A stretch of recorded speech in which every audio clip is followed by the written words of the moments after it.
સાસુ વહુનો સંબંધ એટલે ઘરની અંદર સૌથી વધારે જીવનારો સંબંધ છે. તમે એક પાત્રની સાથે લગ્ન કર્યા પણ એ પાત્ર કમાવા માટે જાય એટલે સૌથી વધારે રહેવાનું ક્યાં? તો કે હા હોબાની હારે. તમે સમજો, એક શ્રદ્ધા નામની દીકરી છે ને, એના લગ્ન થયા અને પરણીને સાસરે આવી 6 મહિનાનો સમય થયો એટલે બા છે ને એક વખત થાંભલીને કોરે બેઠા હતા. દાદા હાંજે આવ્યા એટલે એને પૂછ્યું, ચિંતા છે કઈ? કંઈક તકલીફ છે? તારું મોઢું જોઈને મને એમ લાગે છે કે આમ કઈ મજા ન આવતી હોય એવું. તો કે આ તમે પૂછ્યા છે, તમે પૂછ્યું છે ને એટલે હું કહી દઉં તમને. એટલે એને પૂછે કે વહુ બરોબર નથી હાંચવતી? તો કે હાંચવે છે.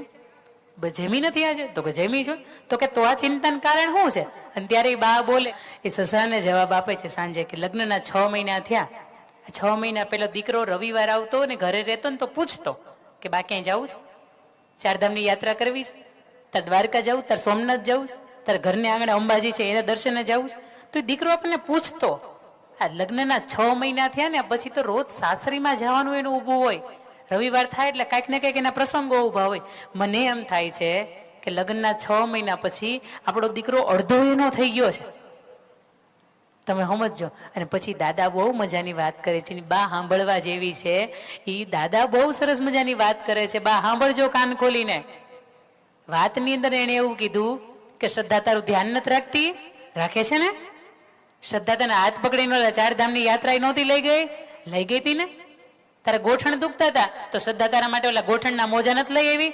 લઈ આવી છે ને?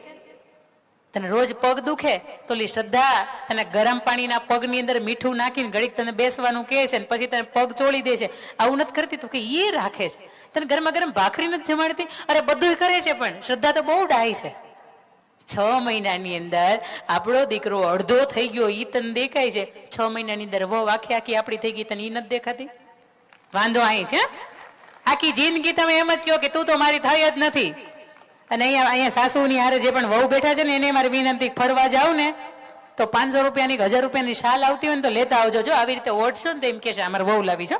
જો એ બાને 5 વર્ષ એનું મૃત્યુ આવતું છે ને એ મોડું આવશે.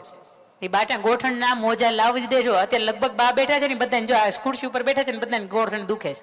એટલે આ વહુને ઘરે હાથ જોડીને 2 હાથ જોડીને વિનંતી છે કે ઓનલાઈન સર્ચ કરજો કે ગોઠણના મોજા ની કેપ કેટલા રૂપિયાને આવે છે.